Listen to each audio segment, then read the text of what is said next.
everybody, welcome to another quick video.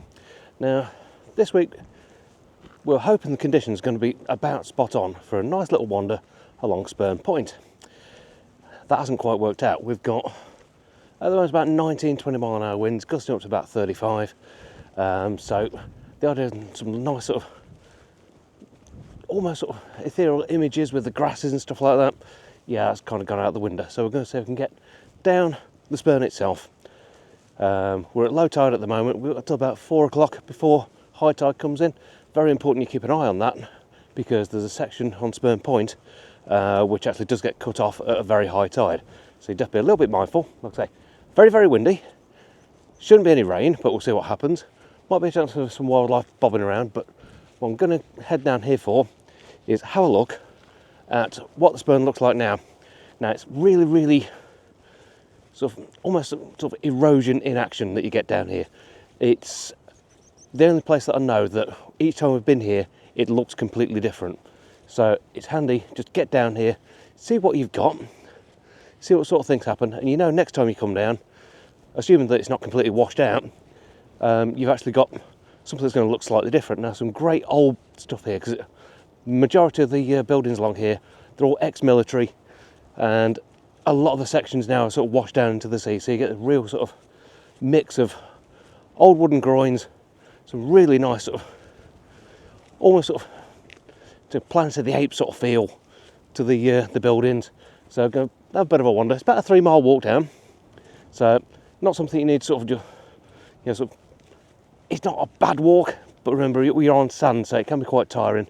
But just keep at the back of your head the tide times. You need to make sure you give yourself a good run. Like I say, we're just going up to absolute low tide at the moment, so I've got about 6 hours before we get high tide coming in, so we should have plenty of time.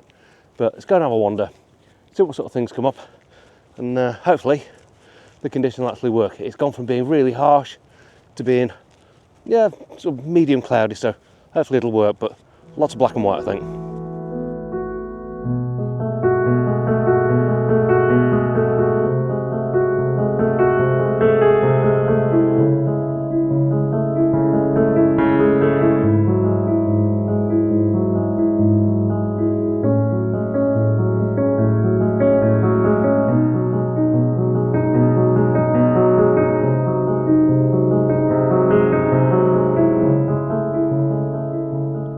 Another thing that Yorkshire Wildlife Trust actually do, which is really quite good, are these photo posts. Essentially the idea is you drop your smartphone in the top and take a photo sort of the coastline, and you basically share that on sort of social media with a hashtag, and it lets them actually pick up different sort of areas that these are set up. There's a couple on the Spurn, there's a few sort of further up the coast as well, but it basically just lets them actually sort of monitor the coast a little bit better. And basically, because everyone's got a camera these days in their phone, it makes it a lot easier to actually sort of look back over things and monitor. Now, I'm going to get a move on because I don't really can tell, but it is phenomenally windy just stood here. So I'm going to get down. The seas are rolling in quite nicely. The wind's really sort of whipping things up well. So get a few shots off. There's a few little bits on the beach. So get cracking and yeah, try and get out of the wind a little bit.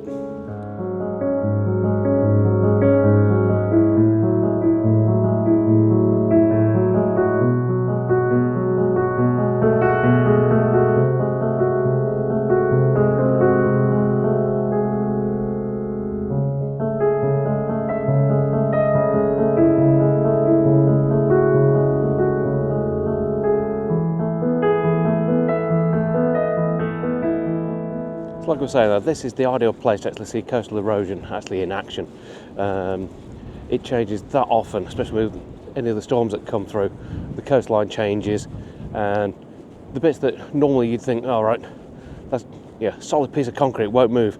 It ends up being washed out to sea or sort of comes off a cliff crashing down. Like I say, it is very much that feels like Planet of the Apes to it. Really, really strange and sort of eerie feeling sometimes. But hopefully.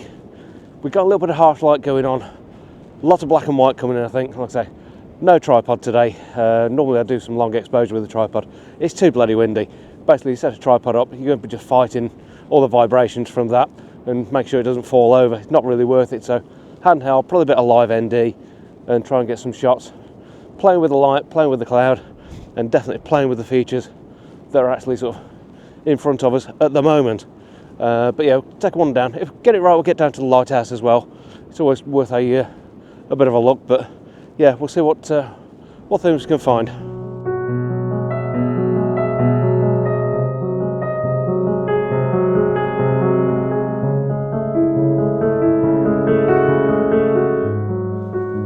And just along here, masses of concrete blocks.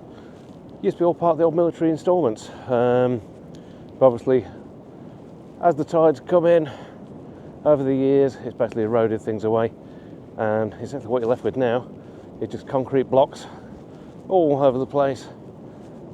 Yes, there's some sort of base plates there as well, but basically this used to be, yeah, probably about sort of 5 or 6 foot up in the air, up on an actual sort of shoreline, but that's now gone, and all you're left with now is just the beach. But there's some beautiful things you can sort of come up with from this. Actually using a lot of the high contrast, and there's some because of the way the wind, it's actually a westerly wind, so it's coming at the waves at the moment. It's stripping the waves as they come in, so you get some fantastic sort of spray that's coming over the top. Might try and sort of do something with that. I know Tracy's got the long lens on today, just gets any wildlife around, so I might even borrow one of her shots if you get something interesting on it. But yeah, it's really what I would say sort of an evolving landscape, and although it is stupidly windy today, with some quite challenging conditions, I think no matter what you do down here you can get some quite nice results. But yeah, hopefully we'll get something on the way. But I think the trick is, for now, try and get as far down as we can so we can sort of beat the tide, and then we can take a time a little bit more coming back. But yeah, it's definitely blow the old cobwebs out, you might say.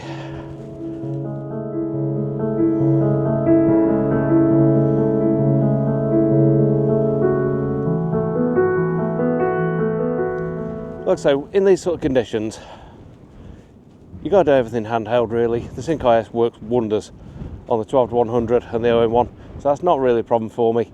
The light is coming and going, it's either harsh or flat, but it basically means pitching a high contrast black and white, it works really well. It just lets you sort of express things out quite well, and you can sort of play in post, just like lift the shadows up a little bit more, push the contrast, and you can get quite a nice effect from it. Now, where we're at the minute, just walking past all the old groins from what was once part of the installation, but I'll just do a quick walkthrough here of one of the bits, because when we came up before, basically you can see about a foot at the top of these groins, and I'll just show you now. That's what we've got now. So the good sort of 6 foot sticking out of the beach, and you can just see over in the distance there the remains of one of the old buildings that used to be here. Assuming you can hear me, because the wind's getting absolutely ridiculous now. It's getting almost brutal. But right, let's get up on this beach section and get down towards the lighthouse.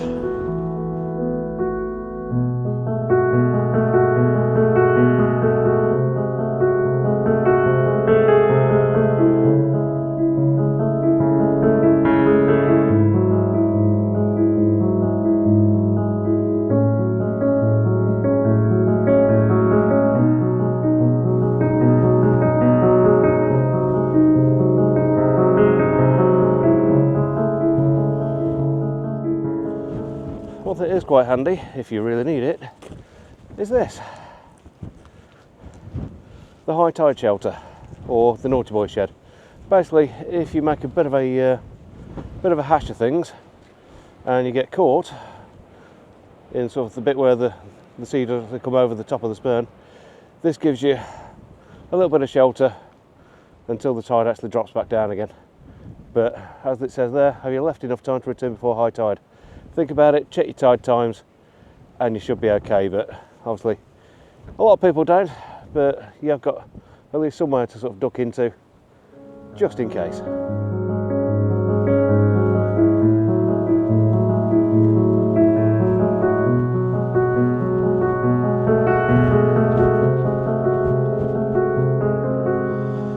So we're on the main sort of higher section now, heading down towards the lighthouse, And would you believe this entire area, and we've just been walking along there, and there's the railway tracks from the railway that used to run down here to service the military buildings. It's a bit strange because up until I think it might have been the mid-70s, I'll have to double check, but basically there was actually a community that used to live down here to service the RLNI station, the lifeboat station. You really wouldn't think it looking at it now, but I'll pop a link down below to the video that there was a bit of a documentary that they did, basically talking to the people that were living here. Quite interesting, only a short little video, but I'll pop a link to it down below. But yeah, hopefully we'll be able to get some shots of the lighthouse, some nice moody cloud, and from here we can actually sort of get a bit of a view up the Humber as well. Possibly get the old lighthouse in, because there's actually two down at the bottom of Spurn Point. But right, get cracking, because frankly the wind's a little bit draining to say the least.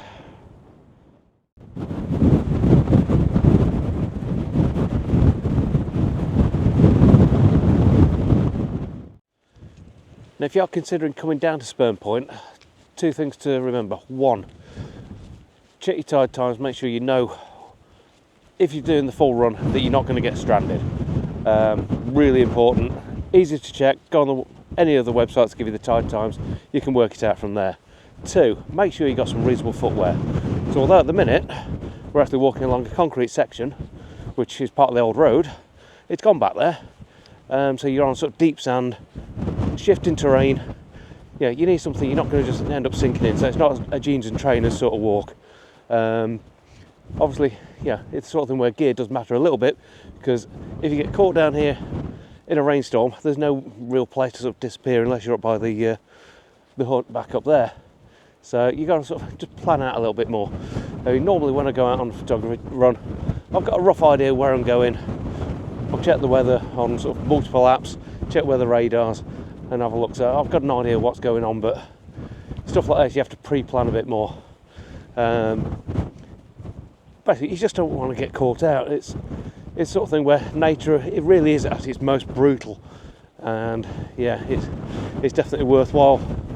Yeah, spend an extra 10 minutes pre-planning a little bit before you actually sort of get out here. But I mean, certainly at the minute we've got on this side a little bit of a sort of a break. We're sort of pushing the wind up and over, but obviously the wind's coming from that direction, so you're probably catching it quite a bit on the mic.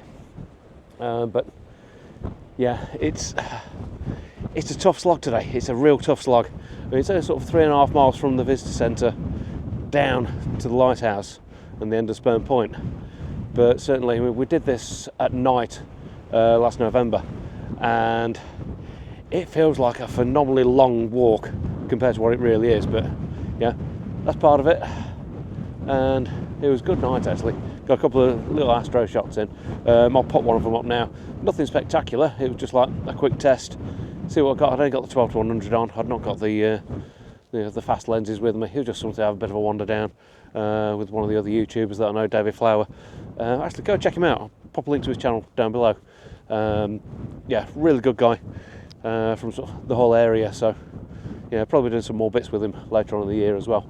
But yeah, pre-plan it, know what you're doing, and yeah, don't get caught out.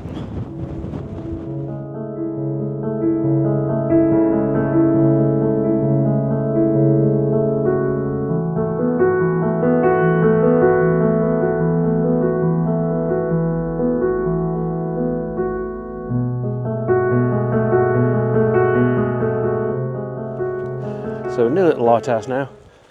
It's that sort of thing, you see the lighthouse, think, it's not too far away. But it turns into a hell of a slog down. It's a lot further than you think. Certainly sort of the first section where you do get all the erosion, that's quite tough going. But then you're on this concrete road for what seems like absolutely forever. But yeah, we're just about there now. So it's good to get around this corner. Got some lovely clouds. The light seems to be fairly well muted, which is about what I want for it. So get some shots lined up, get some taken, and there is two lighthouses down here. You've got the main sort of what you'd see as a regular lighthouse style, but there's also what's known as sort of the old lighthouse, which is more of a stump little thing, but that can work really well looking out over the Humber estuary. So see what we can do with both, get some shots in, And right, we're just back into the windy bit, so I'll finish this bit up now.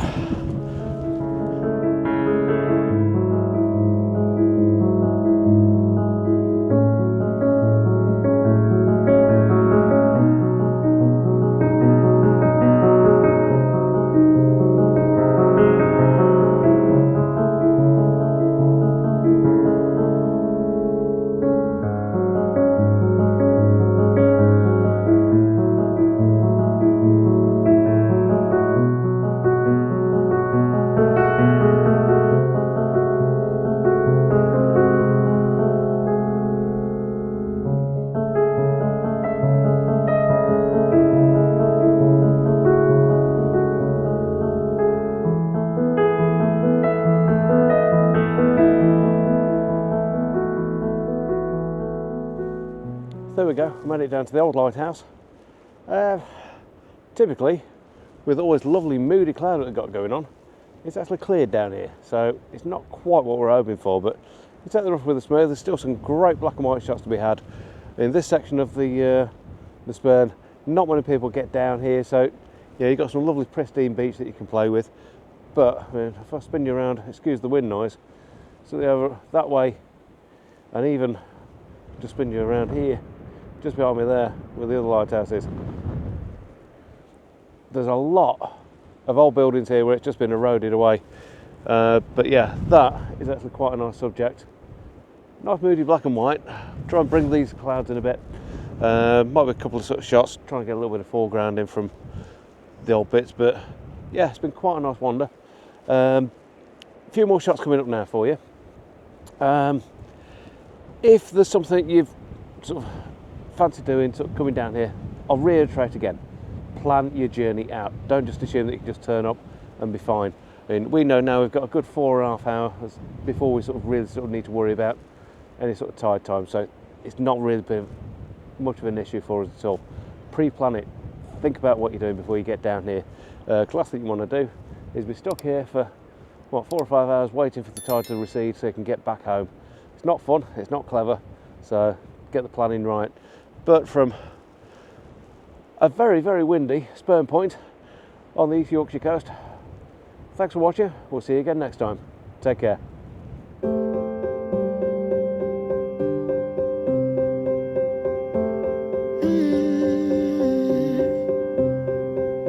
I won't get close to your heartache if you won't open your door. I'm feeling kinda lost when your mind is hiding whatever that is choking your chest. I can see it in your eyes that you're shaking 'cause you're holding it back.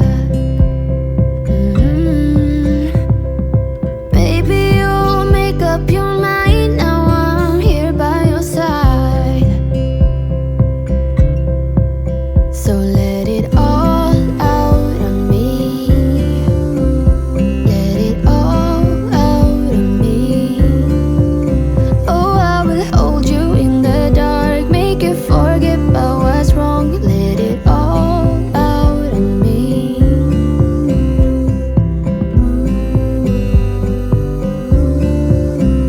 Let it all out of me. You won't get closer to me if you won't open your door. If that's what you want, then baby try to believe me when I say that you can tell me anything. I can see it in your eyes